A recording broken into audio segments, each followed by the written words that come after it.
naik. Pagi ku cerah, matahari bersinar, ku gendong tas merah. Assalamualaikum warahmatullahi wabarakatuh. Gimana kabar kalian semua teman-teman? Semoga sehat selalu ya. Amin amin amin ya rabbal alamin. Nah, di video ini saya akan menjelaskan metode ilmiah dan hasil metode ilmiah saya selama 1 bulan yang lalu. Nah, sebelum mengenai video terlebih lanjut, apa baiknya saya memperkenalkan diri saya terlebih dahulu. Baiklah, perkenalkan, nama saya Ahmad Wahyudi, biasa dipanggil Yudi. NIM 207200077. Guru pengampu Devino Valia. Program studi saya yaitu Tadris Biologi Fakultas Tarbiyah dan Keguruan UIN Sutahar Jambi. Nah, gimana sih hasil metode ilmiah saya selama 1 bulan yang lalu? Simak video penjelasannya berikut ini.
Nah, di sini saya akan menjelaskan sedikit banyaknya tentang hasil metode ilmiah saya ya teman-teman.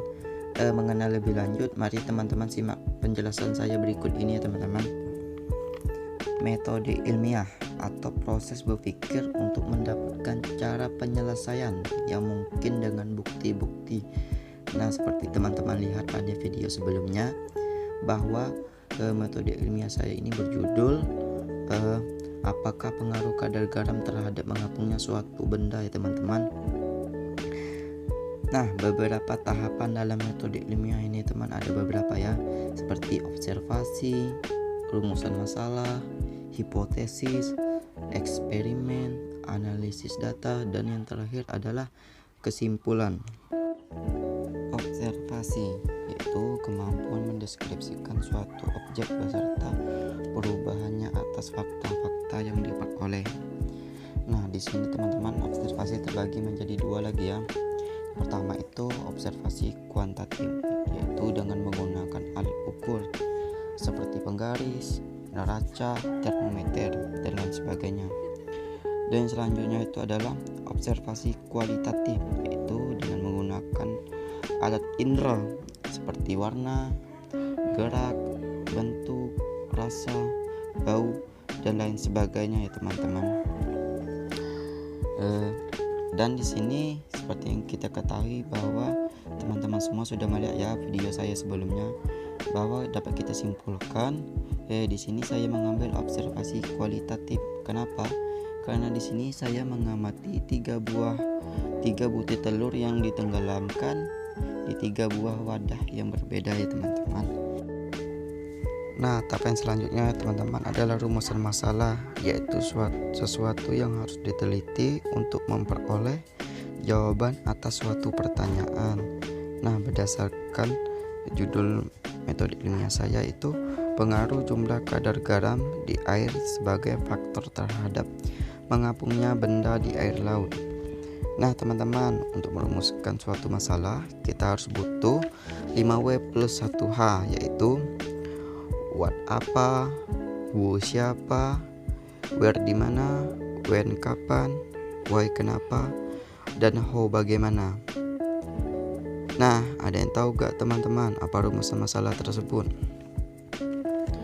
Nah, benar, di sini saya memiliki rumusan masalah. Yang pertama itu adalah apakah jumlah kadar garam berpengaruh terhadap benda mengapung di laut?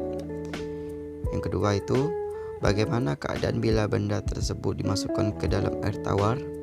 Apakah sama terjadi dengan di air laut? Hipotesis atau dugaan sementara.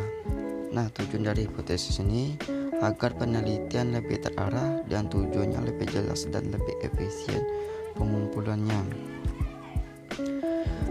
Nah, hipotesis yang dapat kita ambil di sini adalah kemungkinan benda mengapung di air garam sedangkan di air tawar dengan mudahnya tenggelam. Nah, itu adalah dugaan sementara saya untuk metode ilmiah kali ini ya teman-teman. Nah, tahapan selanjutnya yaitu eksperimen. Apa sih eksperimen itu? Ialah merancang dan melakukan penelitian untuk menguji suatu hipotesis. Nah, eksperimen ini tergantung pada variabel dalam suatu penelitian. Nah, sebelum lebih lanjut, di sini saya akan menjelaskan sedikit banyaknya tentang variabel ya teman-teman. Seperti yang teman-teman ketahui, variabel itu ada 3 ya teman-teman. Ada variabel bebas, variabel terikat, dan variabel kontrol. Nah, mungkin teman-teman semua sudah tahu ya, apa itu arti dari variabel-variabel. Nah, di sini saya akan mengingatkan sedikit ya teman-teman, yaitu variabel bebas ini yang artinya variabel yang dapat diubah. Sedangkan variabel terikat ini yaitu variabel yang diteliti dalam arti ya teman, dalam arti berubah dipengaruhi oleh variabel bebas. Sedangkan variabel kontrolnya yaitu variabel yang dipertahankan atau tidak berubah selama penelitian. Nah, hasil dari penelitian yang teman-teman lihat, metode ilmiah saya sebelumnya dapat kita simpulkan bahwa variabel bebas punya saya ini yaitu telur, variabel terikatnya merek garam atau jenis garam, variabel kontrolnya air garam. Nah, di sini teman-teman perlu diingat ya, teman-teman perlu diingat bahwa satu eksperimen ini hanya terdapat satu variabel bebas dan variabel kontrolnya harus dipertahankan dengan catatan ya teman. Dengan catatan hasil penelitian ini dengan catatan hasil penelitian ini dengan baik perlu pengulangan jika ada kesalahan ya teman-teman. Nah, tahapan selanjutnya itu adalah analisis data ya teman-teman. Di sini artinya menganalisis data yang telah diperoleh.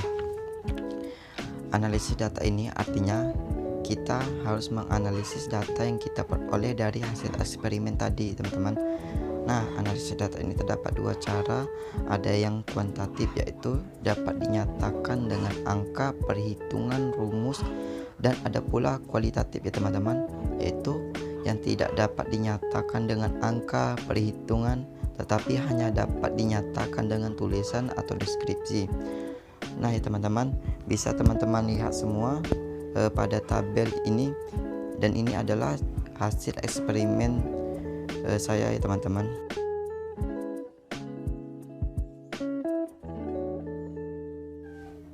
Nah, tahapan terakhir yaitu adalah kesimpulan, yang artinya pernyataan yang diperoleh atau menyatakan hubungan antar hasil penelitian dari hipotesis yang telah dibuat.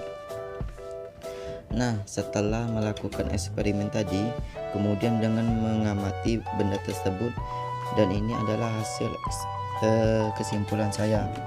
Yang pertama itu adalah telur tenggelam. Kenapa bisa telur tenggelam? Karena massa jenis telur ini lebih besar daripada massa jenis air garam.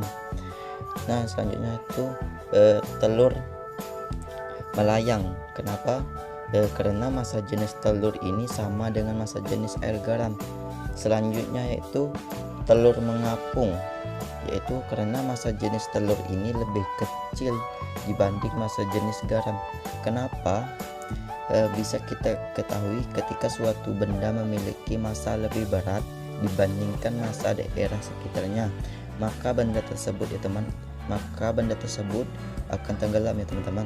Sedangkan sebaliknya, ketika suatu benda, dalam arti benda ini adalah telur ya teman-teman, memiliki massa lebih ringan ketimbang massa sekitarnya yaitu air laut, maka benda tersebut akan mengapung ya teman-teman. Dan itulah hasil penjelasan metode ilmiah saya, dan terima kasih untuk hari ini telah mendengarkan dengan baik walaupun banyak terdapat kekurangan dalam penjelasan saya ini. Dan mohon maaf ya teman-teman kalau suara saya terdapat kurang jelas, dan semoga ilmu hari ini bisa bermanfaat ya teman-teman. Dan satu lagi pesan dari saya, lakukanlah yang terbaik sebab usaha dan hasil itu satu frekuensi. Dan saya akhiri, wassalamualaikum warahmatullahi taala wabarakatuh.